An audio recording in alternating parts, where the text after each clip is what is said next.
I asked former TV anchor and reporter Melissa Ross to meet me in almost an abandoned parking lot, which isn't creepy at all, and join me on this week's edition of TV News People in Cars Getting Tea. Melissa Ross! Hey, man. What's happening? Good to see you. How are you doing? It's only been a million years. How are you? I'm good. You ready to get some tea? Let's spill the tea. I remember the first time I met you, and what it was a mutual friend of yours and mine who wanted to date you in like the worst way. I was the news director in St. Louis, and he says, oh, you need to meet this reporter from Lexington, Ezra Marcus. Ezra? Ezra Marcus. But we didn't meet through Ezra, did we? Yeah. Is that how we met? Uh-huh. Because Ezra told me, I know this reporter, Melissa Ross, you need to interview her and everything else. And I was running the news department in St. Louis. And I didn't even have any job openings, but you know, I wanted to be a good wingman and help Ezra out. So that's what it was So about. you're spilling tea. And then from that point, I mean, you and I struck up a relationship. That's and right. basically stayed in contact for God, almost years. At least I it's 20 plus. I remember I was in Orlando when you started your website. You got out of the business, and then all of a sudden... And you were working at the Fox O&O in Orlando. That's right. I was on the morning show there, and then all OFL. Fox 35. Well, anyway, one day, all these people in the newsroom, like at 3 o'clock in the morning, they were all looking at this website.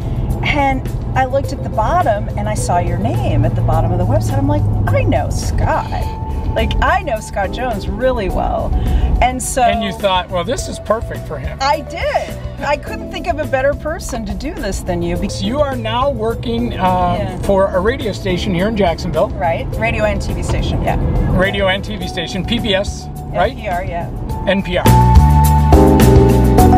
I mean, now you just pull up YouTube and you look at somebody's demo reel and you say, all right, yeah, I like this person, I don't like this person. Yeah. But back in the day, and I mean, for the old timers, you remember this, you know, vividly, but for the millennials that have never dealt with this, if you were a news director and say you had a main anchor opening, well, you know, obviously you could put an ad in the trades or whatever and you know, get the resume tape sent to you and you could contact agents. But if you really wanted to look at what was out there, you went out to Don Fitzpatrick in San Francisco. Yeah.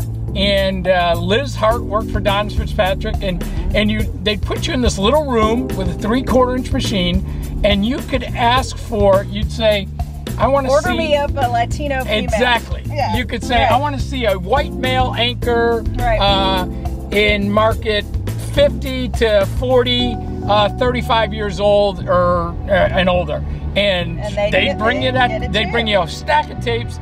And you put them in, and that's when you realize that all white male anchors look exactly the same. The thing about working for so long in that was the randomness of it, the kind of culture of TV newsrooms. You know, after a while, it sort of gets to you in a really bad way. And like, I look back on my time in that business, and it was a long time, and I'm just a completely different person now because I'm not in that environment every day. You get so caught up in like the gossip and the backbiting and the insecurities, and there's so many neurotic people, narcissistic people working out their issues by thinking, oh, you know, if I could be on TV, everybody knows my name, it's gonna fix all my problems. And there's so many people with those kind of issues in the business, and I was honestly one of them. And it's taken me a lot of time and distance from it to kind of process that and realize, okay, that was great for while it lasted, and I still have a lot of good friends in it, but I'm glad that I'm not as mired in that whole kind of culture anymore. What were the markets you worked in? You worked in Lexington, Orlando, Chicago. Yep. I started in Dayton, Ohio. That's where my husband and I actually grew up. And your husband and you grew up? So you just kind of grew up together and got married? There's a Starbucks up here. No, I got a surprise for you. You got a surprise? Yeah. See, I'm taking you to the best place for tea. We're getting McDonald's tea? Yeah. Welcome to McDonald's. May I take your order? Can I get 2 unsweet teas with lemon? That's fine. You're miffed that I've never invited I would just expect an invite. You know, you could come up with some excuse as to why I can't be on, but you know, an invite would have been nice. I still can't believe we're actually physically like in the same space together. So you've done, let me get this straight. You've done the exact opposite of everybody else. What everyone says to do. You've done no paid advertising that I ever saw. No, never. Strictly word of mouth, strictly like earned media, like when I was in PR, earned media. You have gotten a ton of free media out of this, which is better than paid media.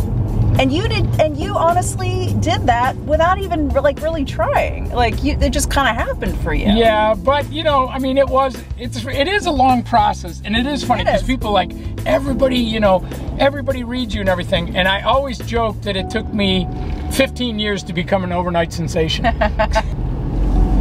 So. People leaving TV news. Yeah. Do you have any regrets at all? None. None. I mean. What about when you first left?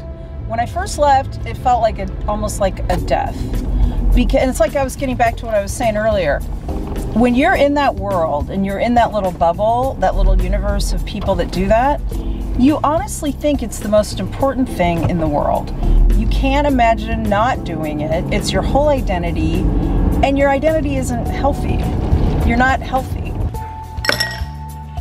You know, it's so funny because all the stations I worked at, and I know you've had the same experience, you work with all these people, and at the time they're your coworker, they're whoever, and then they go on to do all these crazy things. You know? Yeah. They kind of go on, and then you're still sitting back there going, where the hell did I screw up? Turning on the news, Robin Meade. Wait a minute, why am I sitting here in my underwear watching Robin Meade? So, I'm sure she loves knowing that.